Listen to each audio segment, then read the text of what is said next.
Showtime! The Capital G show starts right now.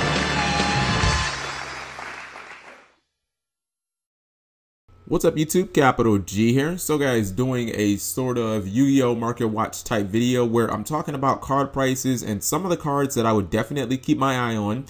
You can look at some of these as investments, cards that you can pick up and then try and flip, you know, maybe like a week or two after you pick them up to make some quick profit that can pay for other cards. Or, I mean, a lot of these are just really good picks for people who want to play in the format so that, you know, a month down the line, you don't have to kick yourself when you figure out what deck you're going to play and you need to pick the cards up and they're, you know, buku expensive. We all remember the S Knight Deneb situation where, you know, a $14 card, if you literally blinked or you just didn't, you know, look at Yu-Gi-Oh for a weekend, the card was $40 and it was like, what the hell happened? I mean, really.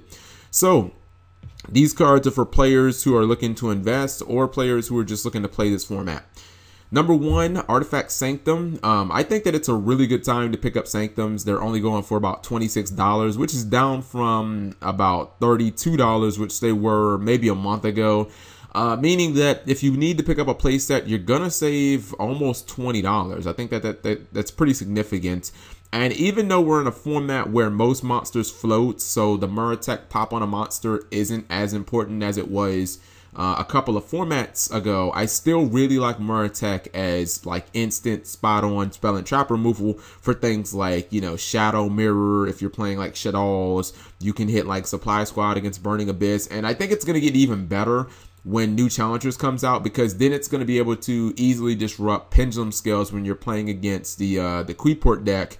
They can play, you know, the Quiport tool, and you can just chain Artifact Sanctum. If you don't happen to have an MST, you get your monster on board, you get to blow up the tool, and you've essentially cracked their skill.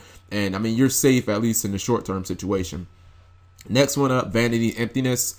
This one should pretty much go without saying. It's probably going to be a staple for most decks at 2, if not 3. It's only been printed in one set ever, and then of course that one set happened to be Starstrike Blast, which is notoriously known for expensive cards because, you know, it was a short print set. There is no unlimited, if I'm not mistaken. That means that everything out of Starstrike Blast is kind of like instantly inflated. See cards like, you know, Skullmeister and Duradark and now Glow Up Bulb, etc., etc. And the thing about this one is I don't know that it's going to get reprinted in the 5Ds collection, simply because from the little bit of leaks that we've seen, it kind of seems like Konami's more focused on synchros, tuners, and art types from that era. Vanity might seem like an obscure pick to be in the set because the card just really got popular. Like, it got a lot of its notoriety within the last couple of months. I mean, I don't know if they had already selected what they wanted for the 5Ds collection by then. I find it very necessary. The card is in this format, and I mean, it's only $26, but I think that it can easily rise up to $35. So maybe you might save yourself like $10 or something like that by picking them up now. The next one is Dante. This is easily my biggest buy. If you're, I mean, and I recently just picked up 4 of them, and by recently I mean like the last 2 days. If you're lucky, you can pick up Dante's for $60. I know what you guys are thinking. They're like, well, really, $60? That's lucky. The reason that I've got Dante and I'm so passionate about saying this card is I think that Dante's on its way to $100. I think that Burning Abyss it's a deck where it's already tier 1 and it's confirmed to be getting new support. I think that there's always going to be a market for this card, at least in this format, you know, and I think that personally, I think it's the best deck of the format. I think it's going to win YCS, or yeah, YCS, is it Houston? Whatever one is going on in Texas, or whichever one starts, whichever one's going to be happening in Texas. And I think that that's going to increase the price. And the Yu-Gi-Oh community has shown over the history of the game that we're willing to spend $100 on amazing secret rares. See Tour Guide, see Exciton Knight, see Draco Sack, see Zenmaines. I mean, hell, even if you just wanted to look at $100 XCs, we've had 3 of them: Zenmaines, Draco Sack, and Exciton Knight. I might even be missing one, but those are 3 that I can name off the top of my head.